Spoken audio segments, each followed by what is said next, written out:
My life had been upside down for a while. Bills were piling up, and the money I earned at the grocery store barely covered my rent.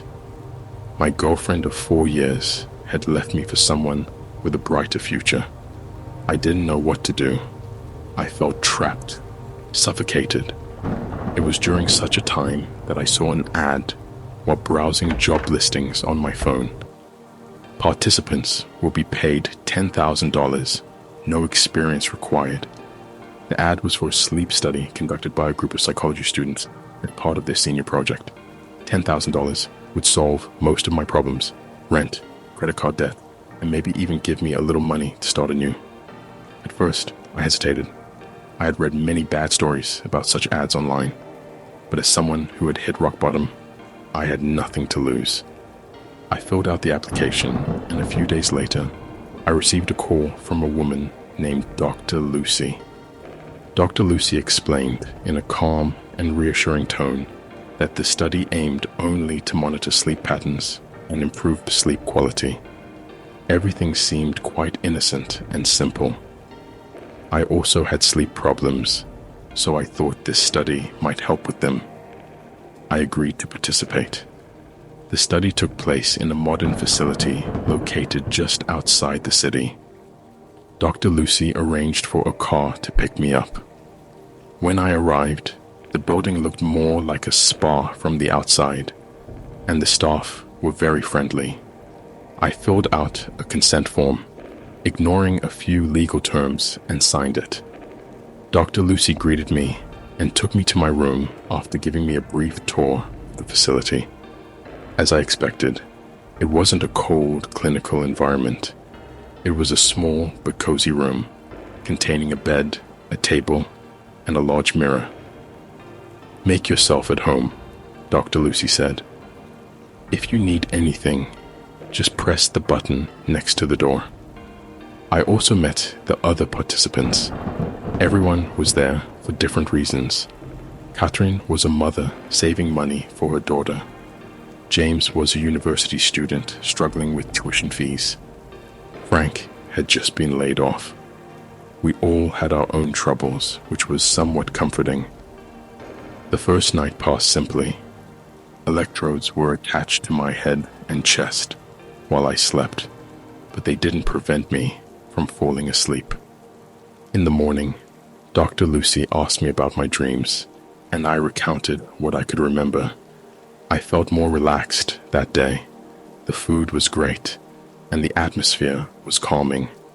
However, things changed on the second night.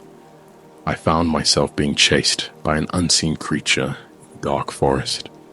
No matter how fast I ran, it was right behind me. At one point, the creature attacked me and knocked me to the ground. I woke up in a panic, drenched in sweat. Dr. Lucy said it was normal for my dreams to be more intense, suggesting my body was adjusting to the monitors. But the strange thing was that the study had only promised to monitor our sleep patterns. There was no mention of affecting our dreams. In the following nights, the dreams became darker and more frightening. One night, I found myself buried alive. On other nights, I was escaping from my burning old house. I woke up every morning feeling exhausted and drained. I couldn't recover, and I felt constantly tired during the day. The other participants were experiencing similar issues, but Mark was particularly on edge. Things were starting to spiral out of control. One night, I overheard Dr. Lucy talking quietly with a scientist. Words like second phase and neural manipulation were mentioned. At that moment, I realized things were much more complicated than I thought. That night, when the lights went out, I snuck out of my room and entered Dr. Lucy's office. What I read in the hidden files on her desk horrified me. We were subjects in a project that experimented not only on sleep, but also on fear. They were manipulating our dreams to measure our fear responses. The next day, Dr. Lucy interrogated me. She asked why signals weren't being received from the monitors. Her gaze was even threatening. Without prolonging the matter, I decided to tell her everything. "You're torturing us," I said. She calmly replied, "You signed up for this." I was no longer safe. I tried to leave, but the facility's doors were locked and my phone had no signal. There was nowhere to escape. They began restraining me to the bed at night so I could sleep. My dreams became darker than reality. All my fears, regrets, and failures were thrown in my face. I could no longer distinguish between what was real and what was a dream. Eventually, one morning, I woke up to find that all the other participants were gone. I was the only one left. When Dr. Lucy said, "They have moved on to another phase," I didn't understand what she meant.